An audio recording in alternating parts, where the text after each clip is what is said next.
10월도 이제 하순에 접어들었습니다. 산과 들이 아름답게 물들고 있습니다.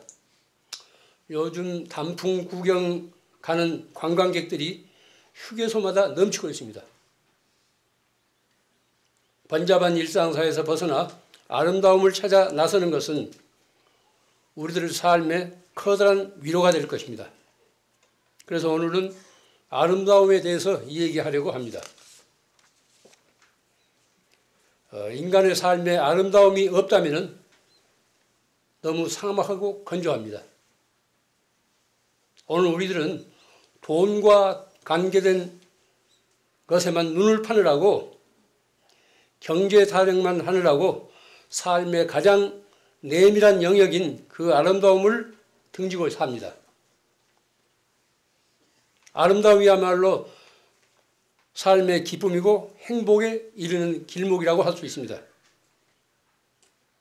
아름다움을 만나지 못한다면 우리들 삶이 아름다움으로 채워지지 않는다면 결코 행복에 이를 수 없습니다. 행복은 아름다움이 그 삶을 받쳐줘야만 도달할 수 있는 영역이기 때문에 그렇습니다.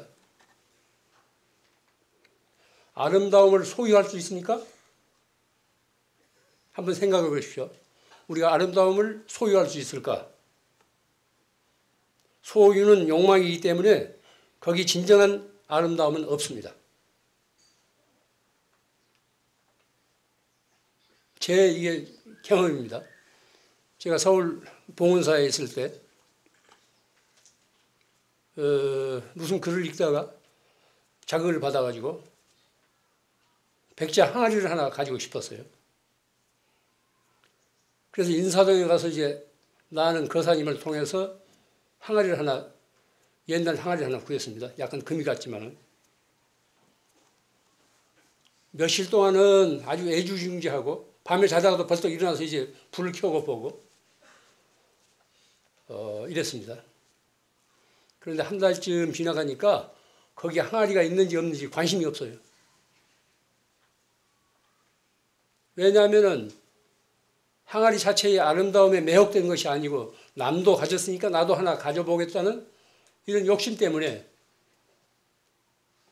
그런 현상이 일어나는 겁니다. 아름다움은 결코 소유할 수 없습니다. 남이 가졌다고 해서 충동적으로 그걸 가지려고 하면은 아름다움하고는 거리가 멉니다. 소유로부터 자유로울 때 거기 비로소 아름다움이 드러납니다. 내 소유물이 아니라도 보는 눈과 투명한 감성이 갖추어 있다면 어디서나 아름다움을 만날 수 있습니다. 제가 몇 해 전에 곤지암 보원료에 가서 잘 아는 집이라서 거기서 전혀 유해를 바르지 않고 천연 그대로 구워 놓은 항아리가 눈에 띄어서 내가 이제 유심히 봤더니 거기 이제 주인인 김 선생님이 선뜻 저한테 이제 안겨줘요. 염치 없이 거기 가면 제가 뭘 자꾸 얻어옵니다. 그 항아리는 내가 욕심이 나서가 아니고 그 아름다움에 내가 반해서 좋아했기 때문에 지금도 늘 두고 있으면은 거기서 아름다운 모습이 풍겨 나와요. 내 마음이 아주 정결해져요. 하나의 항아리지만, 조그만 항아리지만은 내가 욕심을 갖지 않고 텅 빈 마음으로 보니까 그 아름다움, 그 항아리가 지닌 아름다움을 내가 시시로 캐낼 수 있는 겁니다. 소유로부터 자유로울 때 거기 비로소 아름다움이 드러납니다. 내 소유물이 아니라도 보는 눈과 투명한 감성을 갖추고 있다면 어디서나 아름다움을 만날 수 있습니다. 투명한 감성을 다른 말로 표현하면 순수한 사랑입니다. 순수한 사랑이 없으면 아름다움을 만날 수 없습니다. 따뜻한 사랑의 눈으로 보면은 보이는 것마다 모두 아름다움을 지니고 있습니다. 그것은 어디에도 집착함이 없는 우리 본성이기도 합니다.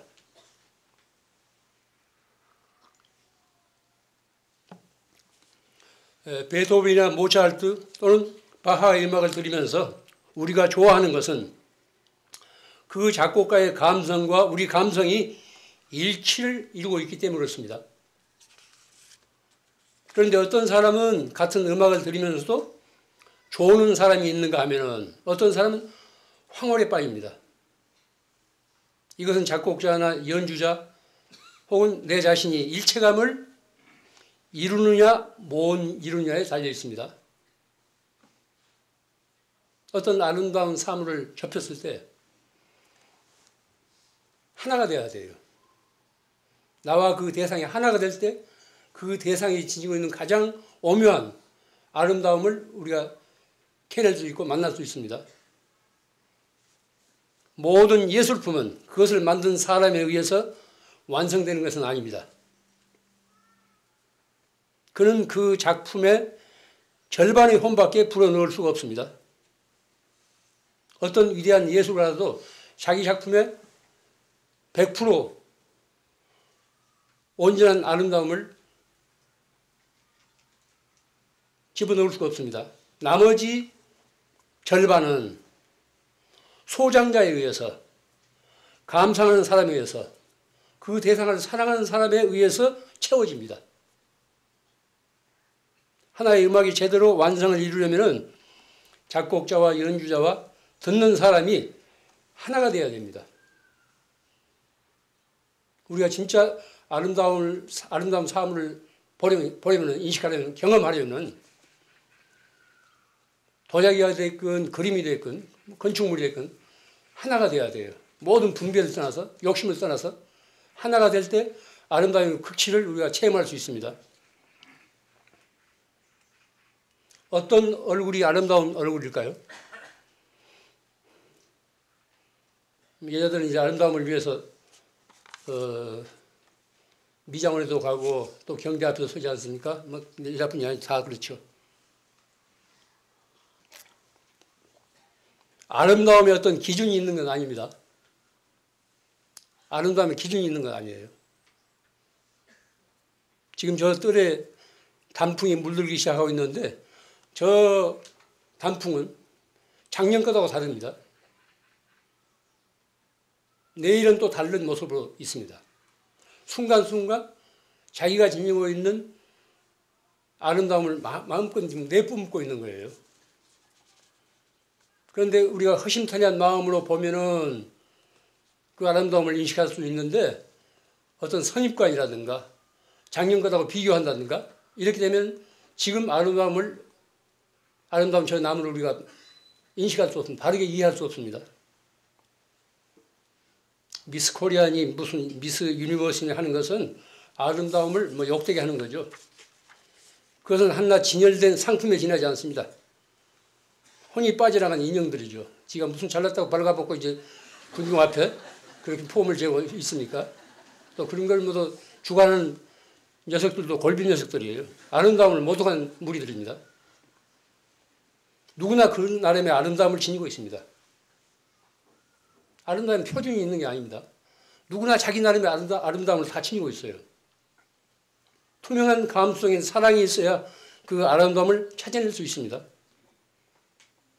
마치 조각가가 아무런 표정도 없는 돌덩이에서 아름다움을 캐내듯이 그렇습니다. 인제선사어록에 이런 구절이 있습니다. 무사시 귀인 단막조자.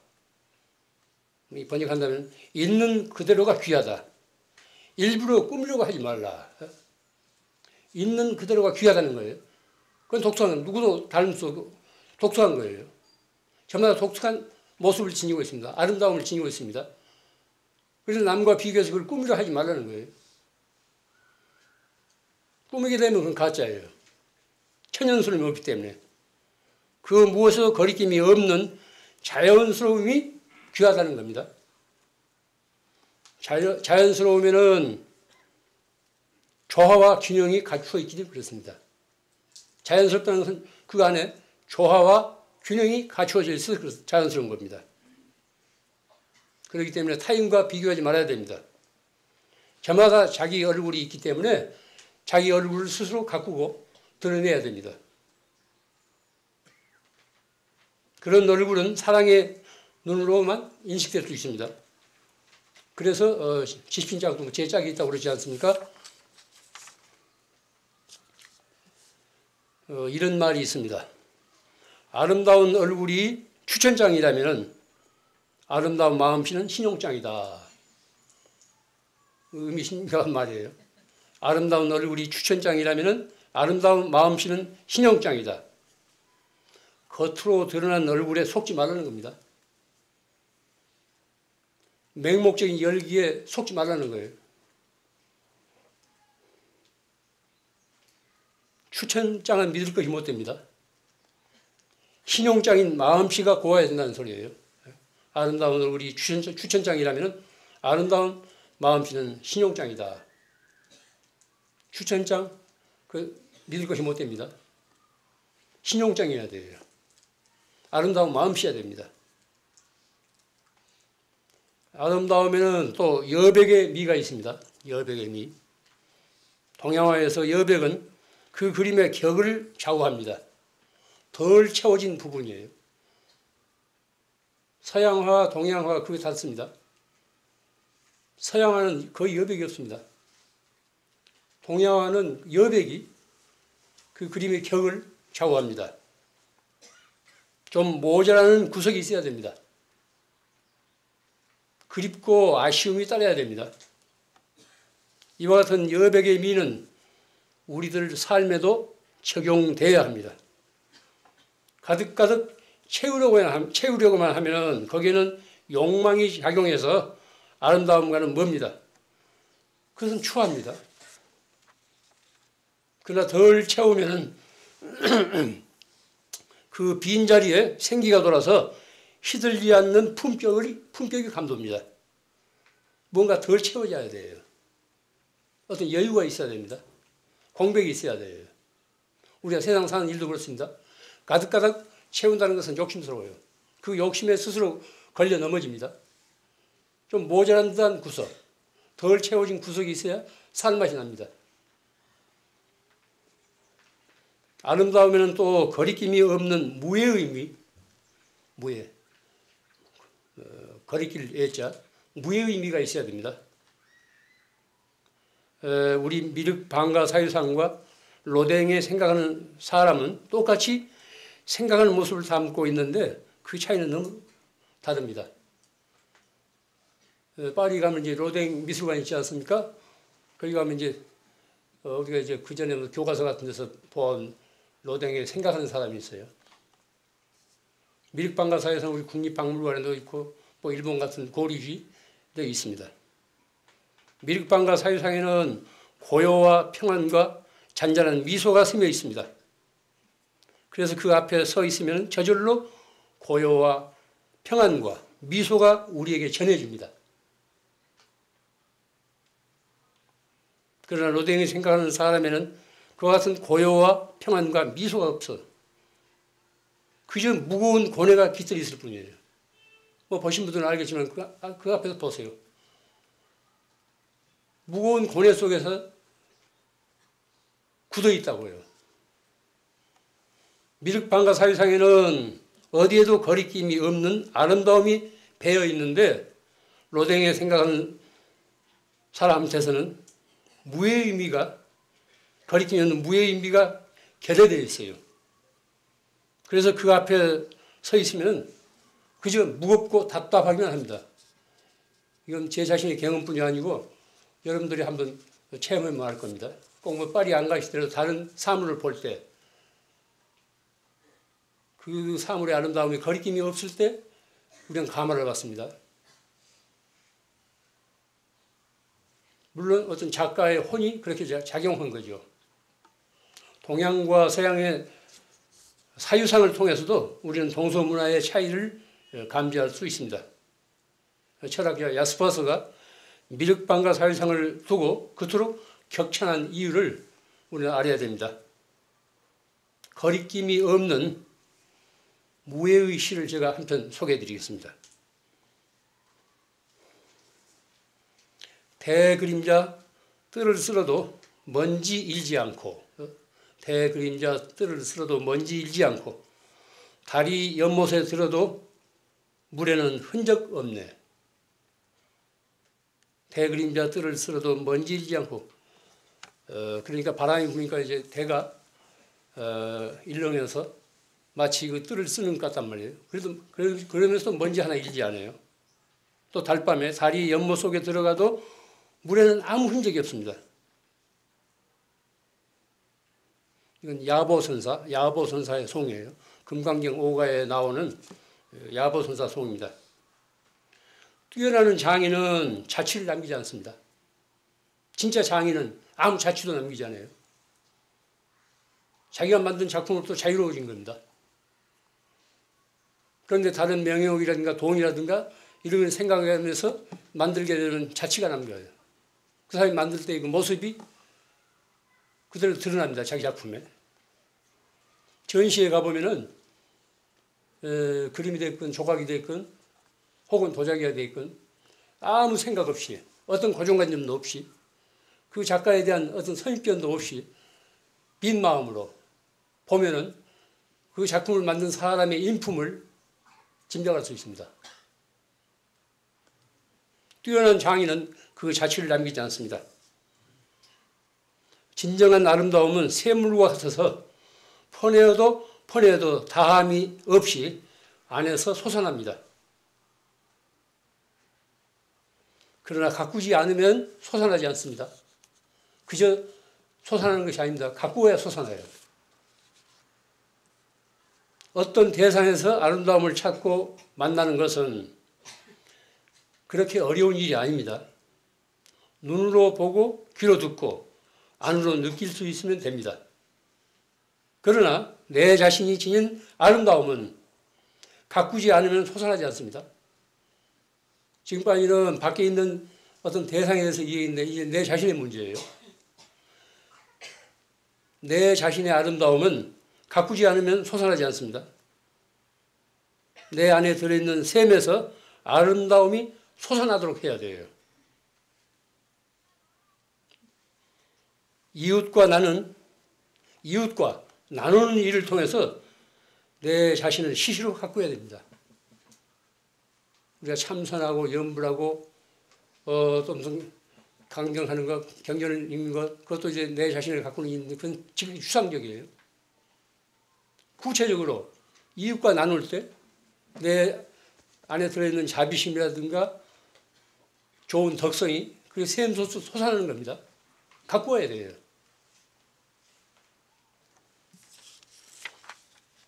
아름다움을 가리켜 시들지 않는 영원한 기쁨이라고도 합니다.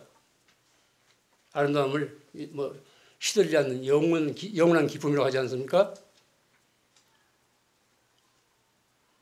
그것은 우연히 되는 게 아닙니다. 가꾸어야 돼요. 이 가을에 뭔가 새롭게 우리는 시작해야 됩니다. 그냥 맨날 그날이 그날처럼 그렇게 지나가면 안 돼요. 이 가을은 다시 만날 수 없는 단 이례적인 한 번뿐인 가을이에요. 이런 가을날 그저 이제 대상만 보고 즐길 것이 아니라 내 안에서도 무슨 샘솟는 그런 아름다움이 있어야 됩니다.